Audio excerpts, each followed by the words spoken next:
반갑습니다. 그리고 잘 오셨습니다.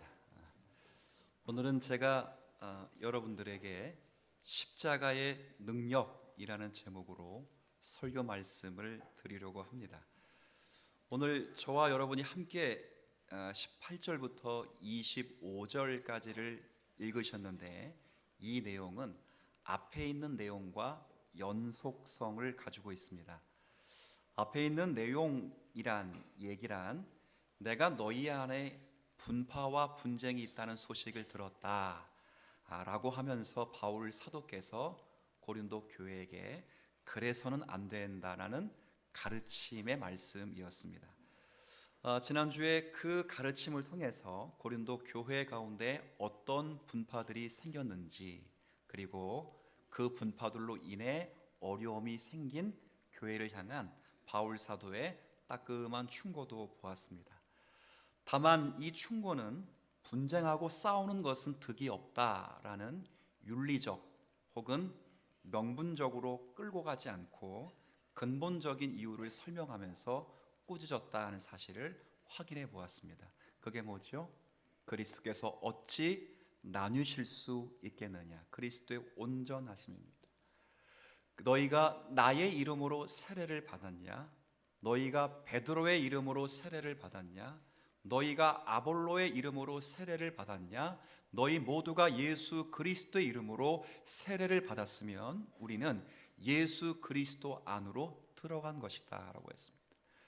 제가 지난주 이 세 가지 중에 세례를 언급하면서, 세례는 연합이고 세례는 그리스도 예수 안으로 뭐 하는 거랬어요? 들어가는 것이며 그리스도 예수에게 속한 것이기에, 우리 모두가 다 그리스도 예수 안으로 들어왔기에 나뉠 수 없다는 사실을 바울 사도의 말씀을 통해 여러분에게 전해드렸습니다. 그러면서 지난 문맥을 사도 바울은 17절에 이렇게 마무리를 합니다. 17절 성경 펴신 분들 한번 읽어주시겠습니까? 그리스도께서 나를 보내심은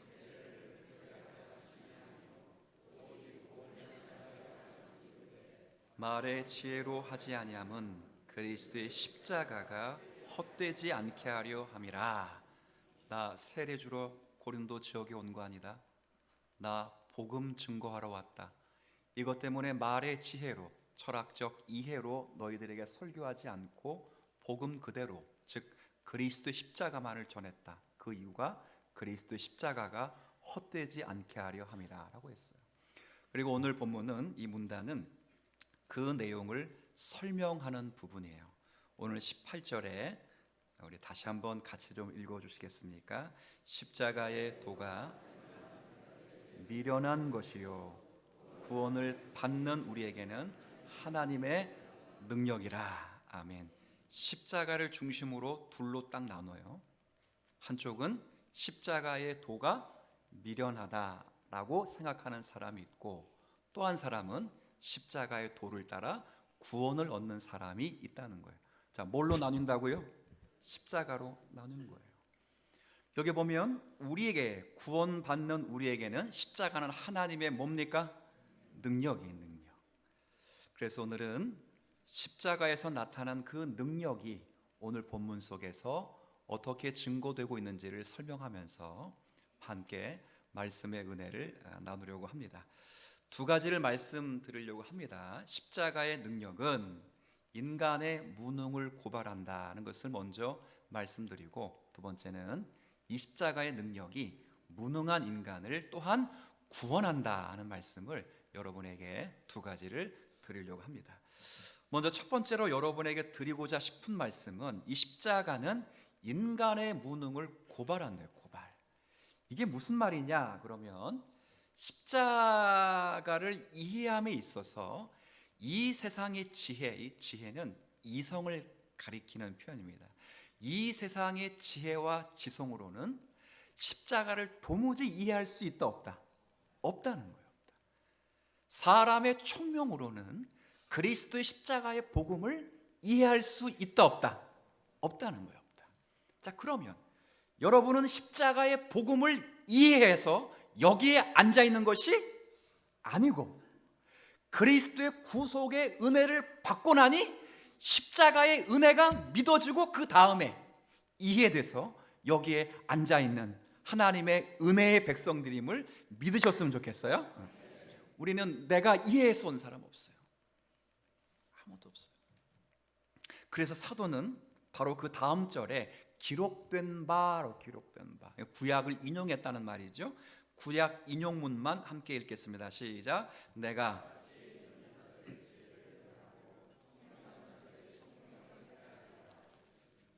패하리라. 아멘. 지혜를 패하고 총명을 패한다. 근데 이게 기록된 바 그랬단 말이에요. 이 말은 바울 사도께서 구약의 말씀을 지금 인용하고 있다 그 말이거든요. 근데 인용한 구절이 어느 성경이냐면 이사야 성경의 말씀이에요. 그러니까 이사야 선지자가 잠깐 그 과정과 배경을 설명하면, 이사야 선지자가 활동할 당시에는 이스라엘이란 나라가 한 나라가 아니라 둘로 쪼개졌습니다. 북쪽은 북이스라엘, 남쪽은 남유다라고 쪼개졌다고요. 근데 이사야 선지자가 이 말씀을 하나님께 받아 전할 때 지혜 있는 자의 지혜를 패하고 총명한 자의 총명을 패하리라 라고 말씀할 그 당시에는 북쪽에 있는 북이스라엘이 신흥 강국이었던 아수르란 나라에 의해서 완전히 멸망당한 바로 직후였어요. 남유다가 잔뜩 겁을 먹었어요. 그래서 어떻게 하면 우리는 멸망하지 않을까? 어떻게 하면 저 열강 속에서 우리가 구원을 받을 수 있을까라는 모든 그 남유다 사람의 인간의 뭘 동원했다고요? 지혜. 머리를 막 굴려서 답을 낸 게, 그래, 북이스라엘을 아수르가 먹었으니 아수르에게 우리가 잘 보이자, 이런 파가 생긴 거예요. 그리고 꼭 머리를 굴려서 야, 이건 신흥 강국이야, 언젠간 또 무너질 거야, 고대로부터 강국이었던 애굽을 의지하자, 아니야 바벨론을 의지하자. 전부 그들이 짜낸 계획이, 나름의 계획이 아수르와 그리고 바벨론과 그리고 애굽이라는 나라예요. 정치와 외교적으로 그 세 나라를 의지하면서 자기 나라가 멸망당하지 않도록 애를 썼단 말이에요. 그때 하나님이 이사야 선지자를 통해서 이 말씀을 주는 거예요.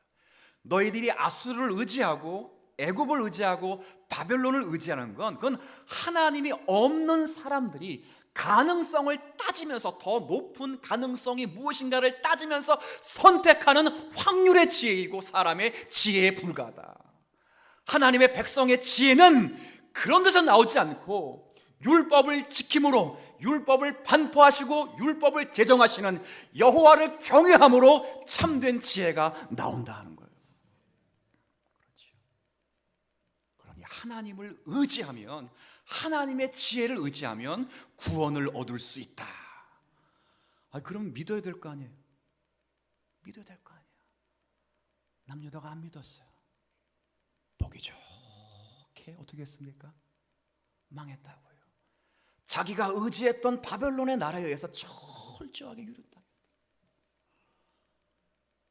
성전이 무너지고 성벽이 회파되고 하나님의 백성들이 이국 저 먼 땅에 흩어지고 하나님의 영예가 찬탈된 그런 아픔을 겪었어요. 이 말씀을 사도 바울이 다시 인용하는 건 뭡니까?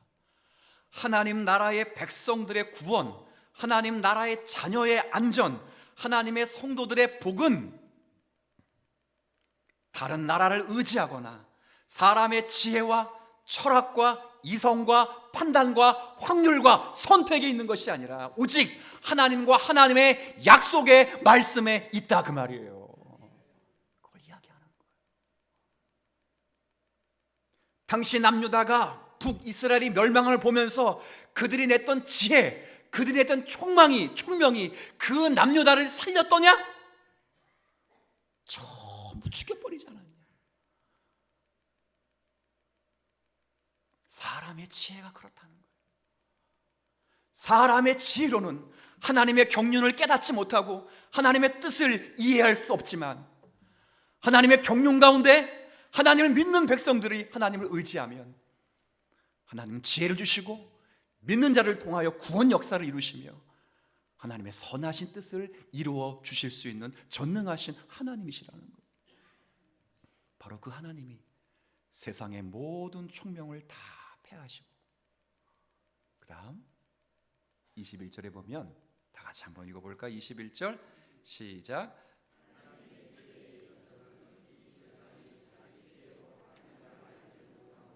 하나님께서 전도에,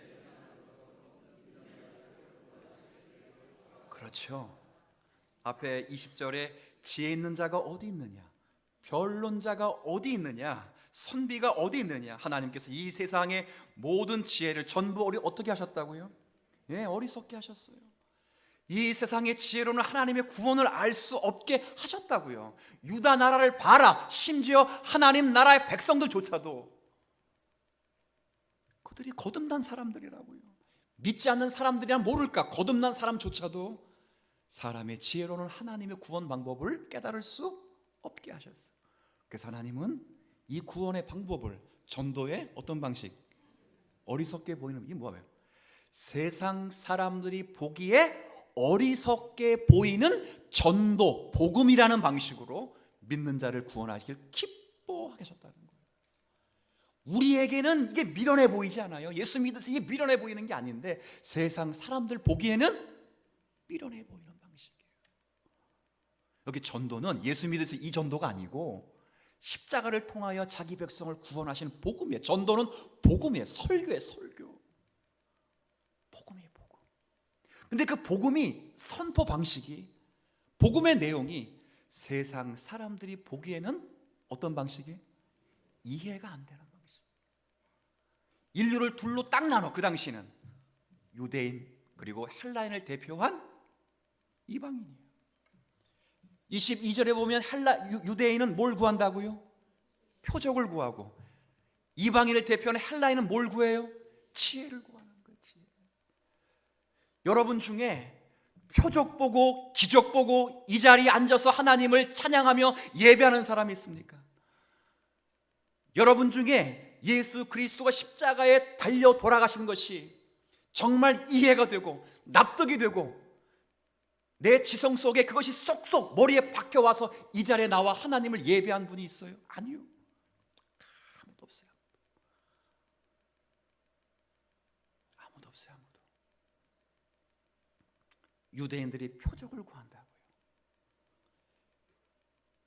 예수의 정체성과 예수가 하나님으로부터 나왔다고 하는 것에 대한 표적을 구해요.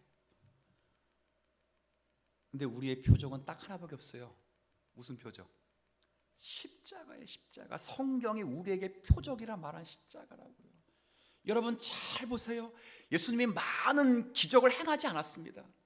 죽은 자를 살리고 병든 자를 고치고 귀신을 쫓아내며 바람과 바다를 잠잠케 하고 보리떡 5개 물고기 2마리 수만 명을 먹이시는 그런 사건들이 1년 모든 날 한 것이 아니라 그런 몇 가지 사건을 통해 모든 관심을 자기 그리스도에게 모으게 하시고, 그 그리스도가 십자가 앞에 걸어가실 때는 눈에 보이는 어떠한 이적도 동원하지 않으시고 하나님의 경륜과 하나님의 뜻을 이루시기 위하여 자신이 가지고 계신 모든 신적 지성과 신적 능력으로 말미암아 십자가를 묵묵히 지시면서 이제 단 한 가지 기독교인에게 주신 표적은 여기 앞에도 걸어놨잖아요.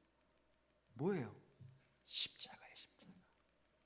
유대인들은 믿기지 않은 거예요. 왜 믿기지 않을까요?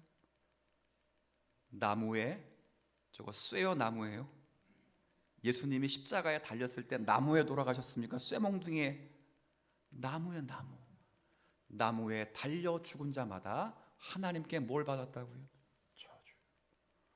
어떻게 메시아가, 하나님이 율법의 반포자가, 율법을 성취하실 자가 어떻게 율법에 저촉하여 그렇게 나무에 달려 하나님의 저주를 받을 수 있느냐? 안 믿는 거야.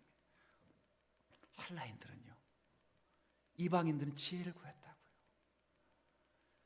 우리가 믿는 신은 죽었어요. 그렇잖아요. 신이 우리를 위해 죽었대. 사람들이 야, 신이 왜 죽었대? 우리 또 말하는 거예요. 그 신은 우리의 죄 때문에 죽었대. 그들이 말하는 이 바보 같은 신이 있냐? 죄 때문에 죽어? 죄를 교화시키든지 아니면 그놈들 싹 좁히든지 그 신이 죽어. 그리고 또 얘기해요. 그러나 그 신이 다시 죽었다가 다시 살아났대. 그들이 말하는 거예요. 죽었다가 다시 살아나려면 왜 죽어? 그렇죠. 안 죽었다가 다시 살아나려면 뭐로 죽어? 애초부터 죽지 않고 그냥 바꿔버리지. 안 믿기는 거야. 안 믿기는 거야. 이해가 되지 않아. 하나님이 살아계십니다 라고 말하면 하나님이 살아계신데 세월호 사건이 일어날 수 있어요? 하나님이 세상 사람들 사랑하십니다 그러면 저 아프리카에 지금도 기근으로 인하여 굶어 죽는 사람이 많은데 하나님이 살아계시고 우리를 사랑한다고 말할 수 있어요? 이해가 돼요? 아무도 이해가 안 돼요. 놀라운 건 그 십자가의 복음이 믿는 자에게는 뭐가 된다고요? 능력이 되어서 우리가 이해가 되지 않고 표적을 보지도 못했지만 여기에 나와서 여러분이 예배하고 거듭난 심령 속에 말씀하시는 하나님의 음성을 들을 수 있는 것, 하나님의 놀라운 은혜의 역사인 줄 압니다. 그러니 교만할 수 없어요. 교만할 수. 십자가는 인간의 무능을 고발하는 거예요. 감사해야 돼. 감사. 고린도 교회 문제가 뭡니까? 지혜와 총명을 자랑하는 거예요.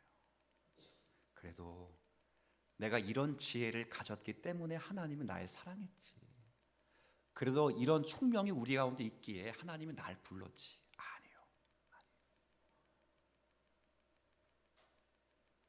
이성으로 하나님을 이해할 수 있다면 저같이 못난 사람을 하나님 이해 못할 거예요.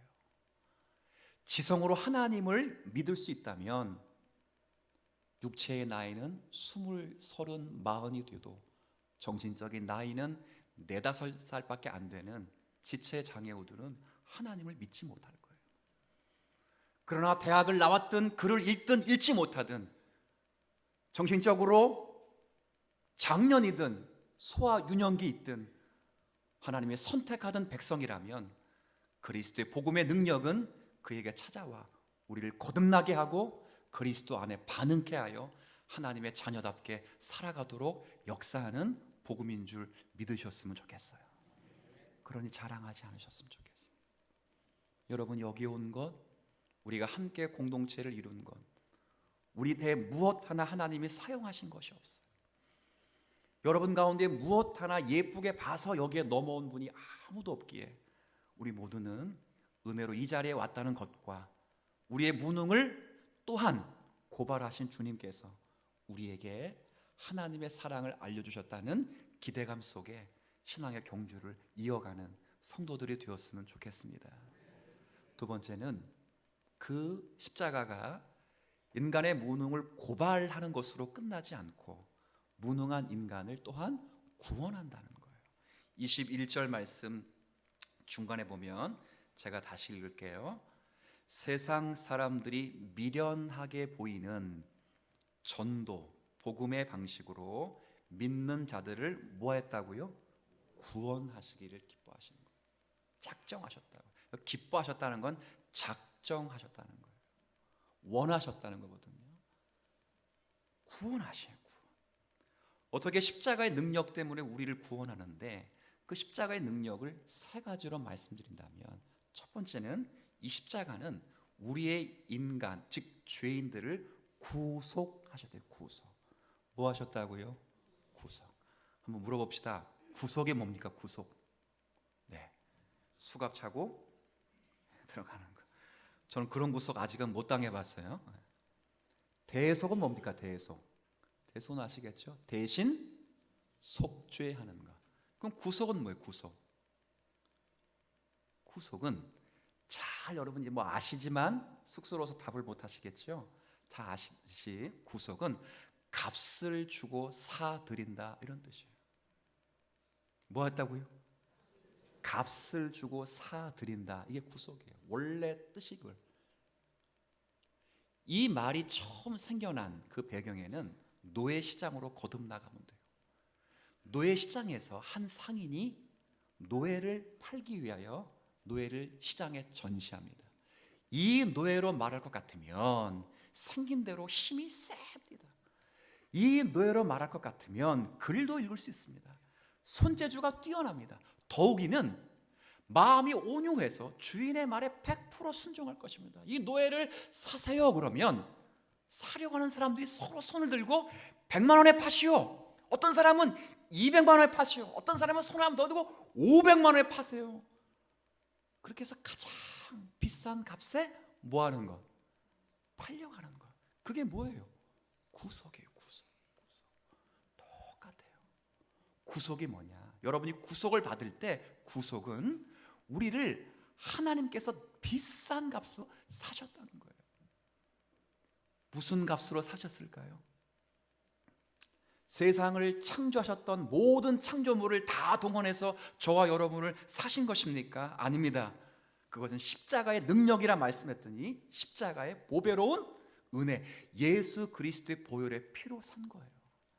너희가 알거니와 너희 조상이 물려준 헛된 행실에서 대속함을 받은 것은 은이나 금같이 없어질 것으로 된 것이 아니요 오직 흠없고 점 없는 어린 양 같은 그리스도 예수의 보배로운 피로 된 것이니라. 보배로운 피. 성령 가운데 성부와 성자가 뜨겁게 사랑하시는 중에 그 성자를 보내심으로 십자가의 죽이심으로 가장 보배로운 피로 우리를 구원하셨어요. 얼마나 감사합니까? 그 구속의 결과가 뭐예요? 구속을 받았으면 그 결과는 주인이 바뀌어버리는 거예요. 순간 바뀌어버리는 거예요. 노예의 시작에서 팔리면 첫 번째 맞는 현상이 뭐예요? 그렇죠. 주인이 바뀌는 거예요. 구속의 뜻은 그래서 비싼 값에 값을 주고 사들여서 주인이 바뀐 거예요. 예전의 주인은 우리의 주님이 아니고, 예전의 주인은 우리가 주님이 아니고 마귀고 세상이고 세상의 악함이었다면 그리스도의 보배로운 피로 우리를 사신 다음에 우리의 주인은 바로 하나님과 예수 그리스도가 우리의 주인이 되신 거예요. 그러면 그 예수 그리스도의 주인됨을 알고 우리의 몸으로 노예가 그 소속된 주인에게 몸으로써 최선의 영화를 돌리는 것처럼 우리도 구속받은 자답게 우리를 구속하신 하나님과 그리스도 앞에 최선을 다하여 몸으로 하나님께 영광을 돌리는 것. 그게 뭐예요? 두 글자로 구속의 구속. 십자가의 복음은 구속만 시켰을까요? 아니에요. 십자가의 구속은 죄와 허물 가운데 죽었던 여러분을 그리스도의 보배로운 피로 사들이셔서 여러분의 주인을 그리스도 하나님으로 바꾸어 주셨을 뿐만 아니라 여러분의 지위와 여러분의 인격과 여러분의 삶의 변화를 주셨어요.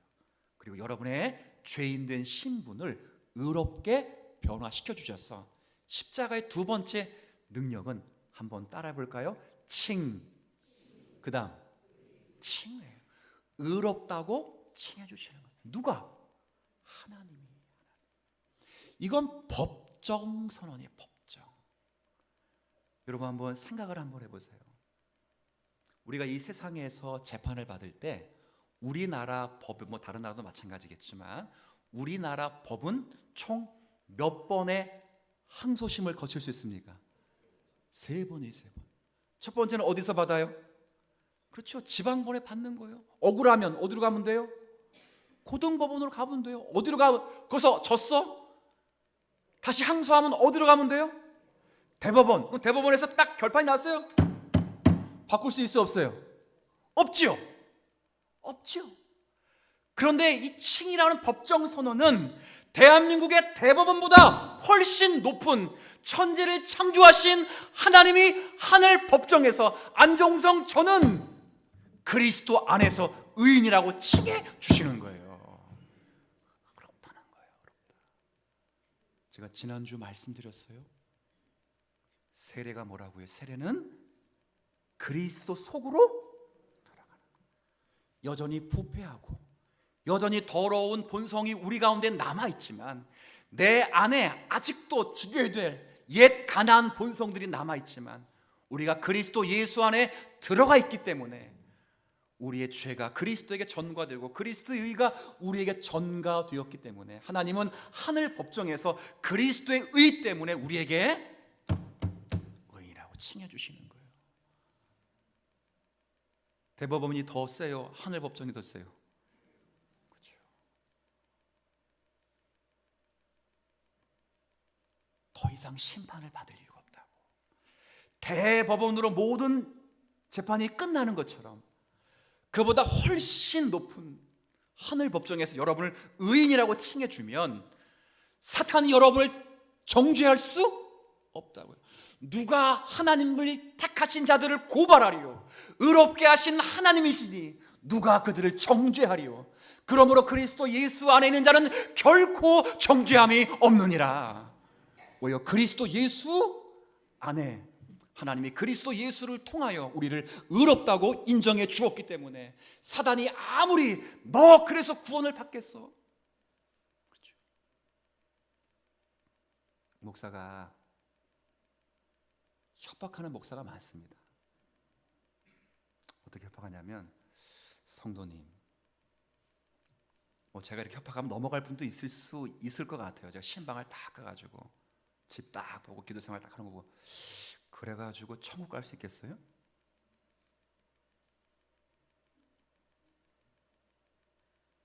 넘어갈 사람이 있을 수 있어요. 그때 기억하세요.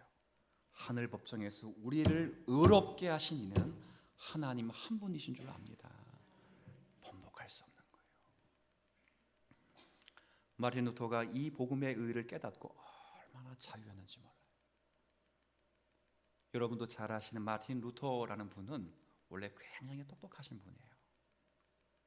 칼빈보다 조금 선대에 살았던 분이신데 많이 차이 나지는 않습니다. 칼빈처럼 이분도 법률가가 되기를 간절히 바랐어요. 근데 어느 날 길을 가다가 사랑하는 친구가 갑자기 벼락을 맞았어요. 참 신기하죠? 둘이 같이 길을 걷고 있는데 벼락이 친구를 강타해서 그 자리에 친구가 즉사예요. 즉사. 루터가 얼마나 두려웠을까요? 법률가가 되기를 꿈을 포기하고 수도사가 되었습니다. 수도사가 되어서 아주 큰 신앙의 경륜과 그리고 아름다운 도덕적 성품을 가지고 사제가 비교적 일찍 되었다고. 첫 번째 미사를 드렸어요. 미사 어구를 지금도 천주교에서 집례할 때 똑같이 있습니다. 뭐라고 있냐면, 살아계시고 역사하시며 거룩하시고 영존하시고 엄위하신 하나님이라는 단어가 있어요. 그 하나님께 예배합니다는 단어가 있다. 근데 그 단어를 언급하는 중에 거룩하시고 엄위하시라는 그 말 앞에 마틴 루터가 마음에 큰 찔림을 받은 거예요. 그 거룩하시고 엄위하시고 엄준하신 하나님 앞에 어떻게 죄인된 우리가 설 수 있겠느냐. 그리고 하나님이 무섭게 느껴져. 하나님을 공포의 하나님으로 봤어요. 평생에. 그러면 그 진노의 하나님 앞에 어떻게 우리가 진노를 면할 수 있을까? 평생의 루터의 숙제였다고요. 세 가지를 세 가지. 철저하게 금욕 생활을 했어요. 금식과 먹는 것, 자는 것, 입는 것, 생활하는 걸 철저하게 금욕 생활했다. 얼마나 금식을 했냐면, 제가 역사상, 기독교 역사상 아마 마틴 루터보다 더 많은 금식을 하신 분이 있었을까 싶을 정도로 했다고요. 수도사, 수도 원장이 금식을 하지 말라는 영까지 내려주는 금식을 했다.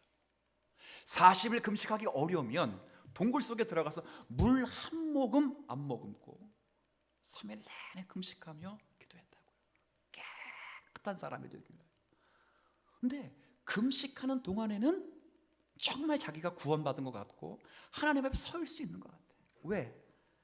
해보신 분들 아시겠지만 금식하면 힘이 나요? 안 나요? 안 나요. 힘이 안 나면 놀라운 건 죄질 생각도 안 나요. 저도 20일 금식해봤는데 여러분 해보면 7일 때 딱 넘어가면 8일, 9일, 12, 20 다 똑같아요. 뭐밖에 생각 안 난다? 희미하게 먹는 것밖에 생각 안 해요. 먹는 것밖에 안 해요. 거기서 오락실 가야지, 친구들이랑 놀러 가야지, 뭐 여자 생각 하나도 안 넣어. 힘이 없는데. 놀라운 건 금식을 다 풀고 밥을 먹으며 원기를 회복하는 순간 죄도 증가하는 거예요. 갑자기 지나간 여자친구 얼굴 생각나고 막.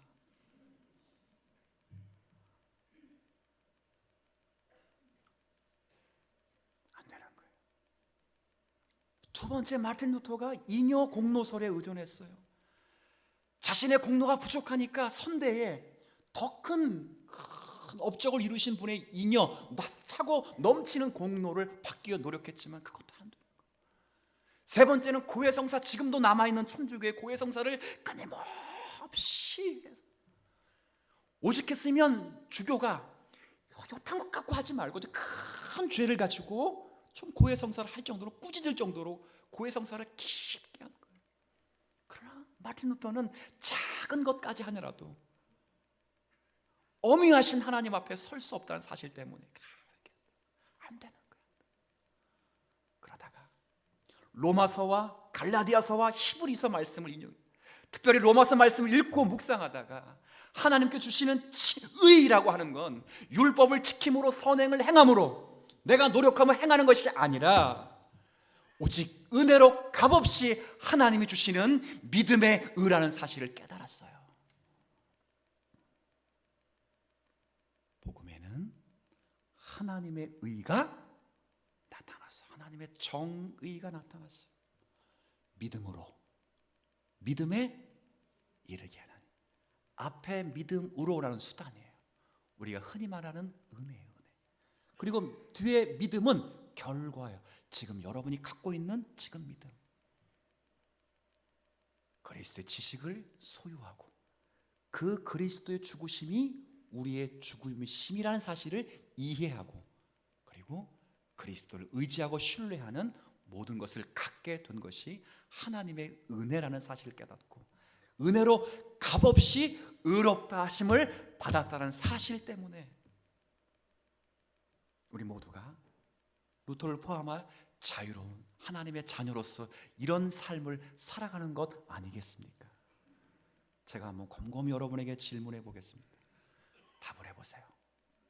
여러분은 죄인입니까? 의인입니까? 아니면 죄인 같은 의인입니까? 자, 이제 대답하기 굉장히 어려울 거예요. 다시 묻습니다. 여러분은 죄인입니까? 의인입니까? 아니면 죄인 같은 의인입니까? 헷갈리죠? 네, 꼭 기억하십시오. 제가 일부러 헷갈리도록 질문한 겁니다. 신분과 관계에서 물을 때는 죄인이냐 의인이냐 둘밖에 없어요. 죄인 같은 의인 혹은 죄의 본성을 품고 있는 의인, 이 말은 성화와 관계된 표현이에요. 여러분의 신분은 더 이상 죄인이 아니라 의인인 줄 믿으셔야 돼요. 왜요? 왜? 대법원이 아니고 하늘 법정에서 그리스도 예수에게 속해 있다는 단 한 가지 이유 때문에 너는 의인이라고 선언해 주셨기 때문이에요. 마귀도 번복시킬 수 없다고요. 없어요. 그런데 물론 살아가면서 죄된 본성을 품고 있기 때문에 아직도 성화되어야 될 의인이라는 거룩한 표현을 사용한 것은 부인할 수 없어요. 이 은혜를 우리가 이미 받은 거예요. 얼마나 감사합니까? 이 은혜로 그친 걸까요? 아니에요. 십자가의 능력은 화해시키는 복음이에요. 무슨 말이냐면 여러분을 죄와 사망의 라는 시장에서 비싼 값을 사시고 여러분을 사오셨다면 그게 구속이라면, 죄의 먼지가 아직도 가득하지만 완전한 성화에 이르지 못했지만 그리스도 안에 들어가 있다는 사실 하나로 여러분을 의롭다고 칭해 주신 것이 칭이라면 그것으로 끝나는 게 아니에요. 하나님과 여러분을 화해시켜서 그리스도 예수에게 주시고자 했던 모든 지위와 그리스도를 통해 하시고자 하시는 모든 일들을 이제는 저와 여러분을 통해 하도록 하시도록 역사해 주신 거예요. 이게 가장 큰 은혜예요. 여러분, 손양원 목사님 아시죠? 사랑의 원자탄이라고 부르는 손양원 목사님이 계시는데, 이분 목사님에게는 아들이 둘 있었어요. 둘. 여러분 잘 아시는 대로 여순 사건에 의해서 살해당합니다. 젊은 우리 청소년이었던 두 아들이 공산주의에 물들은 어떤 청년이 의도적으로 쏜 총에 두 아들이 죽었어요. 근데 죽은 두 아들을 손양원 목사님이 어떻게 했죠? 감옥에서, 그것도 사형형장에서 용서라고 하는 비싼 값을 주고 사왔어요. 빼왔다고. 구속이에요, 구속. 그리고 그에게, 그리고 그의 가족에게 그의 모든 죄를 용서해 주시겠다고, 의롭다고 칭해줬어요. 그것으로 끝났어요? 아니에요. 마지막에는 그 원수 같은 사람을 자기 아들로 삼았다. 딸이 반대했음에도 불구하고 두 아들을 죽인 그 원수를, 딸을 설득시켜 그 원수를 아들로 받고, 원래 두 아들에게 교육시키고 두 아들을 통해서 하려고 했던 모든 목회 사역들을 그 아들을 통해 시킨 거예요. 얼마나 감사해요. 물론 그 사랑을 우리가 다 일일이 헤아릴 수는 없죠. 주님의 사랑이 그런 거예요. 우리를 구속시키시고 의롭게 칭해 주셨을 뿐만 아니라 의롭게 칭해 주신 저와 여러분과 화해시키시고 하나님을 아빠, 아버지라 부르게 하시고 그리스도 예수를 통하여 이루시고자 하시는 모든 일들에 우리를 통하여 이제 함께 이루시고 그리스도와 함께한 공동 후사가 되게 하셔서 그리스도와 영원토록 화해하여 즐기며 살아가는 하나님의 자녀로 우리를 부르셨음을 여러분이 이해하실 수 있어야 합니다. 우리의 구원은 결코 약하지 않아요. 여러분이 구원을 어떻게 이해하려는지는 제가 다 일일이 확인할 수 없지만 우리 가운데 있는 모든 구원은 하나님 베푸신 은혜예요. 제가 여러분에게 묻고 싶어요.